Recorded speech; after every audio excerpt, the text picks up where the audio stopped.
Welcome to another round of Prim and Proper here at SDH. We'll take you through the week and a half that was, I guess, and we'll get you ready for the weekend that will be, because you've got folks that are balancing European play with league play and schedule compression and makeup matches and things like that. So we're going to take you through what has happened in the last week and a half and get you ready for the weekend coming up. All right, so let's get into the sound for the week. And we'll start off with teams that are climbing, or a team that is climbing. Fulham. Marco Silva was asked, courtesy of Fulham their own selves, about their current climb and position. And he thinks they deserved every moment of it. If I said to you in August, in February, you're going to be 7th, and deservedly so, what would you have said to me? I will be really pleased, and if you said that we are going to deserve, will be the most important thing. And really, this is what has to make us more proud, and to believe more in ourselves and the work we have been doing so far, that we deserve to be there. Probably we could have even more points because we deserve it as well. This is the main thing for me. Of course, the position is important, gives the confidence, gives the boost that the players they need to believe more and more that is the way. And they are really going onto our ideas, and they are bringing they are buying the ideas. Is really important as well, if I can say in this way. But of course, make us too proud. More than that, if you ask me last August if we are going to be there or not, in that moment I have to answer to you that we are going to do our best to achieve our target. That is the main thing. If you win Saturday, you go above Brighton in 6th. That's a European spot. Would you embrace Europe? I mean, there's a lot of games, but you're a kind of coach. You want to be in European competitions, don't you? We are not going to change. I have to, and it's not lack of ambition at all. You know myself, and I think the best way for us to prove it is on the pitch, not with words before the match or during the match, or our players now to come to change the targets, because we have a target inside our football club, clear, and the players they know in terms of points at all. And until the moment, as well in terms of points, until the moment we haven't achieved that points, we are not going to change our target and our goals. That is clear for us. Of course, if for some reason you get that amount of points that was our goal from the beginning of the season, I'll be the first one to create another goal for ourselves, because we need this as well, and I will be the first one, and the players, they will know that for sure, and probably after you are going to know it. It's not important for the moment now to say that you are going to fight for something different if you haven't achieved the main one until now. And it's not, I repeat again, not lack of ambition, because our ambition we have to prove and to show inside the pitch, and I think you are doing well in that situation.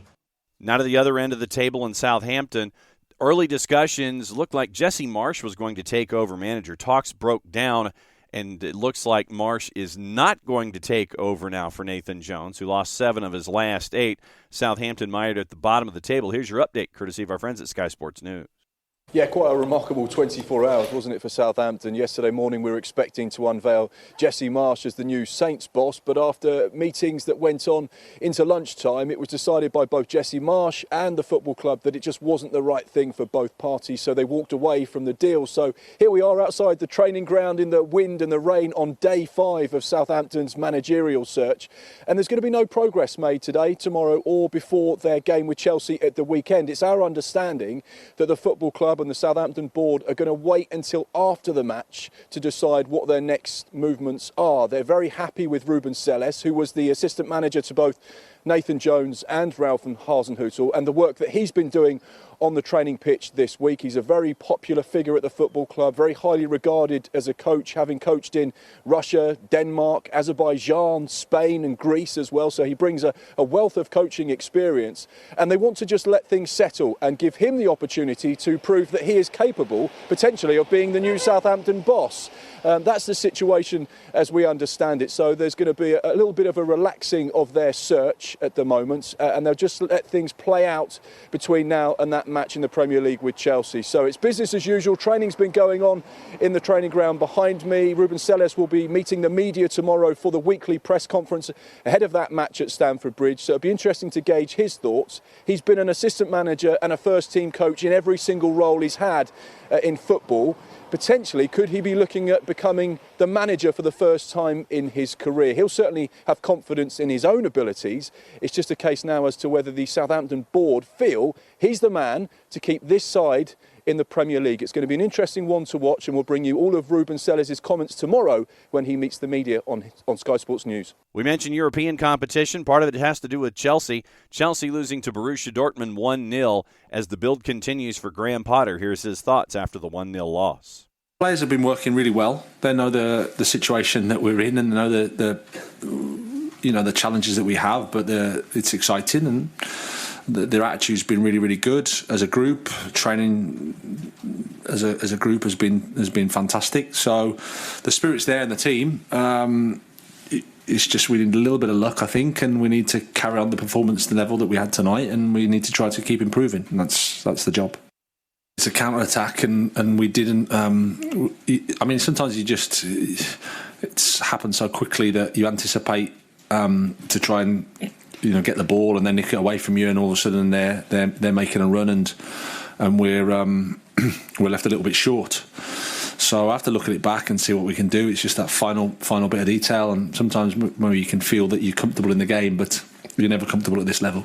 We mentioned the midweek, and one of the matches to keep an eye on in the Premier League was the 3-1 win by Manchester City. They are now on top of Arsenal in the table, even though Arsenal has a match in hand. Here's a mix of the post-game thoughts of both managers, Mikel Arteta and Pep Guardiola, courtesy of the teams their own selves.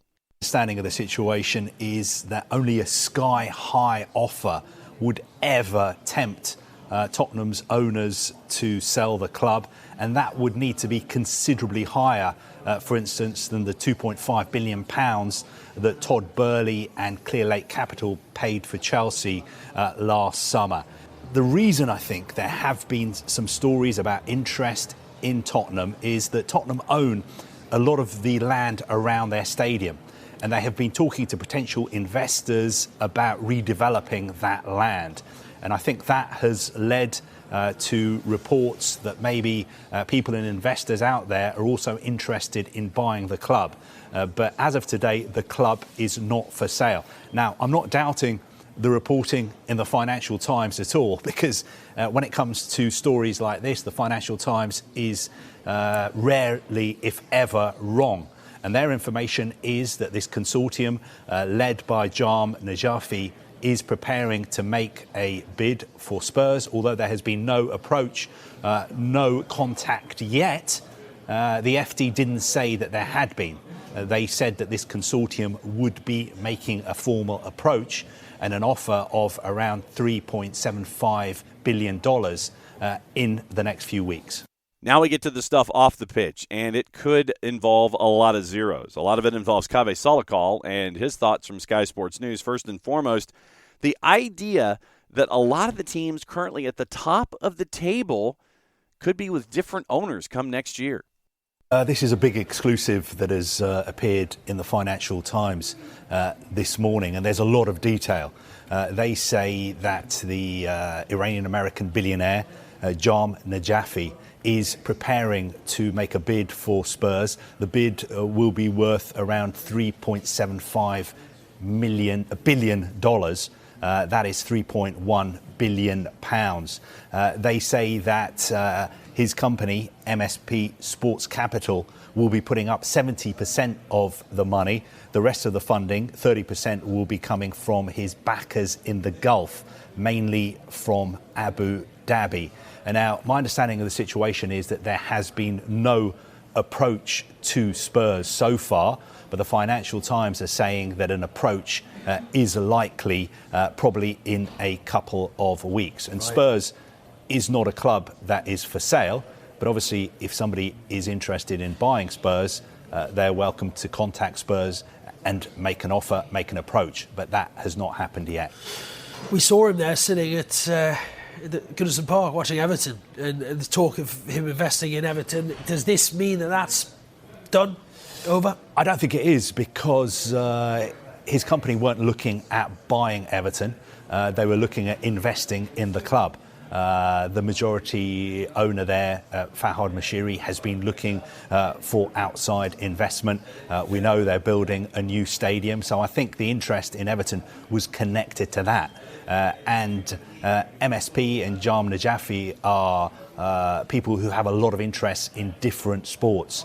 They're involved in the McLaren F1 team, Phoenix Suns NBA team as well. I think they own a team in Germany as well, Augsburg. So it is a company that invests in a lot of different sports. Right. But obviously at the moment, the one trophy asset that everybody wants in sport is a Premier League club. Yeah, it's ridiculous, isn't it? I mean, we're into February, January's over, you know, you were busy every night, there was transfer show every night, transfer talk and so on. It feels like we can almost launch takeover show and the takeover talk, you know, have takeover deadline day. There's so much takeover talk going around at the moment. Clubs for sale, investment. It's incredible. It's an extraordinary situation because 3 of the big 6 clubs could potentially change hands in the next few weeks or months. Liverpool's owners looking for investment, Manchester United owners looking for investment, and also this interest in Spurs that Financial Times are reporting this morning. I think what is very interesting about Spurs, if you're a billionaire who wants to buy a Premier League club, is Spurs ticks a lot of boxes. Yeah. Because, one, it's a very well-run club. It has got arguably the best football stadium in the world. It has got an exceptional training ground as well. Regularly, they compete in the Champions League. OK, they haven't won a trophy for 15 years. That makes it even more appealing, doesn't it? Exactly. And a lot of clubs have not won a trophy for 15 years. And the crucial thing is that it is in London. If you're a billionaire who's looking to buy a Premier League club, you probably already own a very, very expensive property in London. One of your bases is in London. You want to own a club in London. So I think there's a premium attached to Spurs as well because of the fact they're based in London. Exactly the same as we saw with Chelsea. And then honing down into one particular situation involving Manchester United and Kave trying to talk about how QSI wouldn't be in charge, QIA would, but the Q still stands for Qatari, and trying to figure out how one entity that says it's a subsidiary of the parent company could be in charge if they were to bid successfully for Manchester United. So here's his explanation, once again, courtesy of our friends at Sky Sports News. It is likely that they're going to bid for Manchester United, and they have big plans if they do bid. They are ready to spend big on the team. They are ready to spend big on the stadium. And they are also ready to spend big on the city, the area around Old Trafford. But we're also being told today that they won't dance to the Glazers' tune when it comes to price. Of course, there have been widespread reports that the Glazer family, if they decide to sell Manchester United, they want at least £5 billion. I don't think if there is a Qatari bid, it will be at that kind of level. That is what we're being told at the moment. But no final decision has been made by these Qatari investors who are linked to the Qatari royal family. But day by day, the information we're getting is that they're more and more interested. And today we found out that they do have big plans if they do, in fact, end up buying Manchester United. Those plans sound familiar. Are they trying to be like City, the noisy neighbours? I thought you might ask me this question. They do. They sound very similar to what Manchester City's Abu Dhabi owners have done at Manchester City. Because, of course, Manchester City not only an incredible, fantastic football team, but a lot of work has been done on the area around the Etihad Stadium. The stadium itself has been developed. A whole sports city has been built in that part of Manchester. And I think that is something that the Qataris would want to replicate at Manchester United. Of course, they haven't been able to do that at PSG because PSG's home ground, Parc des Princes, is owned by the city of Paris. So they've been frustrated in their attempts to redevelop that ground.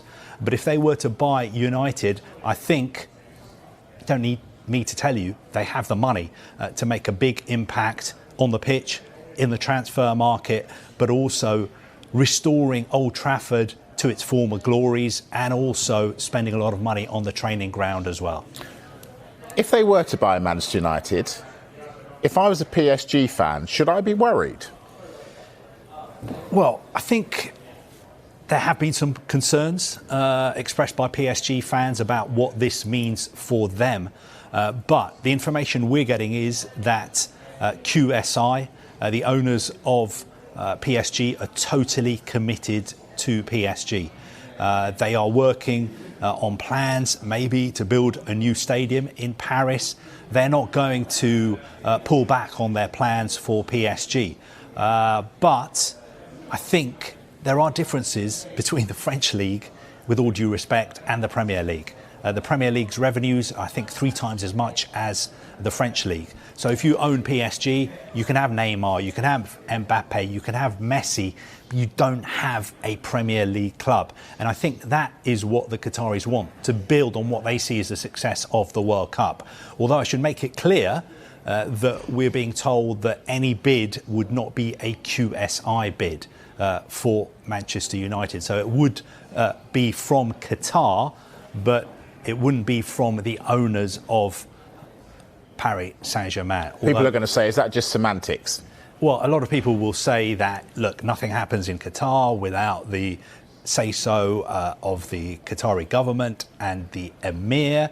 But if you look at UEFA's rules, there is nothing stopping two Qatari owners from owning big clubs and playing against each other in the Champions League.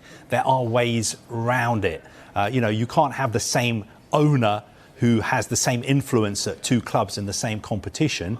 But we've had the situation with Leipzig and Salzburg, who are both owned by Red Bull, who've played in Europe in the same competitions in the past. You just need to prove that the two clubs are not controlled by the same people. Another team struggling at the bottom of the table is Leeds United, and it looks like for the foreseeable future that it is going to be the man who has been in charge who will continue to be in charge. Michael Skubala will remain in charge of the Leeds first team for the club's upcoming games. What it means is that those crucial relegation matches against Everton and Southampton, he will be leading the team for those matches. Alongside him will be the two assistants that have been working with him over the course of the last 8 days. And it means that at last there is some clarity. We've been waiting for a development here at Leeds in their pursuit of a new manager, at least some short-term clarity.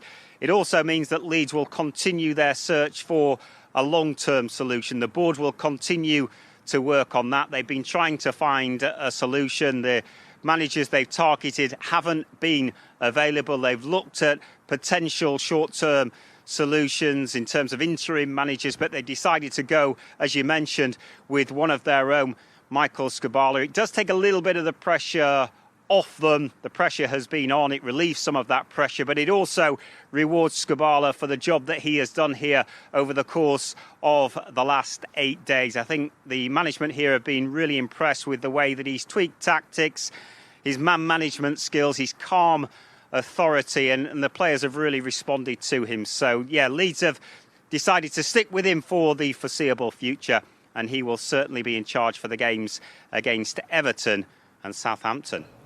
Thanks once again to our friends at Sky Sports News for all of that insight heading into this week. So let's get into results and the table and get you ready for the matches that will happen coming up. Looking at results going back, let's say, we'll go back 8 days. Manchester United and Leeds. Leeds had a 2-0 lead, couldn't hang on to it. Ended up as a 2-2 draw, and that was a marker at a plus 355. So Leeds goes to Old Trafford, gets a point. Then on the weekend, it was on the, in the midweek. It was on the 11th as we go back 5 days. Saturday, if I get my math right in the calendar. Early kick, West Ham and Chelsea, a 1-1 draw to plus 231. Wolves gets the win over Southampton, keeping them at the bottom of the table, and that was the end. That was a lot toward the end for Nathan Jones. Nathan Jones walks down into the tunnel, hit by himself. Everybody else just kind of watches him go, and the players and the fans just kind of hang out at St. Mary's. That was it for Nathan Jones. At a plus 147, Julian Lopetegui gets the win. Leicester puts 4 on Spurs at a plus 254. Fulham over Nottingham Forest by the score of 2-0. That was a minus 108 at Craven Cottage. Crystal Palace and Brighton, 1-1 draw at a plus 271. Also a draw was Arsenal and Brentford. And if you listen to Soccer Down Here this week, early on, everybody was discussing how mad they were at VAR and the PGMOL. And so that was one of the moments. Ivan Toney's equalizer. You did not have a line drawn for an offside call. You got your equalizer. Brentford gets away from the Emirates with a point at 1-1 at a plus 329. Bournemouth and Newcastle. Bournemouth had a lead until late. Newcastle equalizes at basically at a plus 300. Point for Bournemouth at home at the Vitality. Didn't end up with the full 3. Manchester United, it was on Sunday. It's one of 2 matches. Manchester United in the rematch, or in the reverse fixture, goes to Ellen Road, wins at 2-0 at a minus 103. Manchester City puts 3 on the board at Aston Villa at a minus 303. Erling Haaland was reported to have a thigh injury and only played 45 minutes, and he ended up being fine as Manchester City would beat Arsenal in the midweek by the score of 3-1. In between that, it was the Merseyside derby for Monday Night Football. Liverpool shuts out Everton by the score of 2-0 at a minus 167. So, standings heading into the weekend. We mentioned Manchester City's now on top of the table by goal difference over Arsenal. Arsenal with a match in hand at 51 points. Manchester United at 46 points. They've also played 23. Newcastle has drawn 4 of their last 5, including 3 in a row. They're at 41 points. They are in 4th. They've only lost once this year to date. Spurs in 5th at 39 points. They've lost 3 of their last 5. Brighton at 35 points on goal difference. They are in 6th. Fulham at 35 points. They are at a plus 4 as opposed to the plus 11 for Brighton. They are in 7th. Brentford in 8th at 34. Liverpool has hit each marker in each column in the last 3 matches. They're at 32 points. Chelsea's drawn their last 3 in the Premier League. They're at 31. Then you get into the margins, and we'll go ahead and keep Aston Villa in group number 2 for the moment with 10 losses and 22. Lost 2 in a row. They're at 28 points. Then we can kind of, depending on your perspective, have Crystal Palace either be in group 2 or group 3. They've drawn 3 of their last 4. They're at 25. Leicester's won 2 in a row. They are now at 24, goal difference of minus 2. Nottingham Forest is also at 24 points, but their goal difference is horrendous at a minus 20. 23 points for Wolves, having lost half of their matches this year. At 23 points in 15th. West Ham has drawn their last 2. They have not lost in their last 3. They're at 20 points. Leeds is at 19, 1 point out of the relegation zone. Relegation is currently Everton, Bournemouth, and Southampton. Everton and Bournemouth each have 18 points. Goal difference is on the side of Everton by 10, minus 14 to minus 24. Next matches on the weekend. It is going to be a big Saturday and Sunday. No matches for Monday Night Football. So Aston Villa once again gets the early match at Villa Park against Arsenal, and that is Arsenal at a minus 119. Villa's a plus 347. 10 o'clock fixtures, there are 6 of them. So if you've got Goal Rush, keep an eye on things here. Brentford at G-Tech, minus 114, hosting Crystal Palace, who's basically a plus 350. Brighton at the Amex hosting Fulham at a minus 149. Fulham at a plus 4.25. Chelsea hosting Southampton at a minus 250. For the record, Southampton's a plus 825. Everton hosting Leeds at Goodison Park. This one will be one that has a lot of repercussions at the bottom of the table. Everton a plus 150, Leeds at a plus 200. Forest hosting City. Nottingham Forest a plus 860 and then some. Manchester City comes to town at a minus 312. Wolves hosting Bournemouth at the Molineux at a minus 145. Bournemouth a plus 455. Newcastle hosting Liverpool, and Newcastle right now is a plus 156. Liverpool is a plus 180, and your draw is a plus 255. On Sunday, 2 matches. Manchester United hosting Leicester at Old Trafford at a minus 161. Leicester is a plus 428. Spurs hosting West Ham. Antonio Conte is set to continue to recuperate from gallbladder surgery in Italy.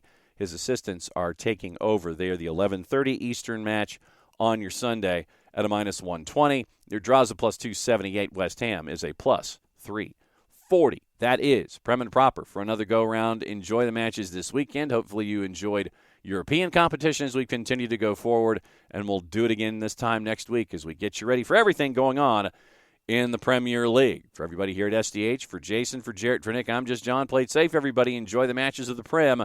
We'll catch up with you again next week.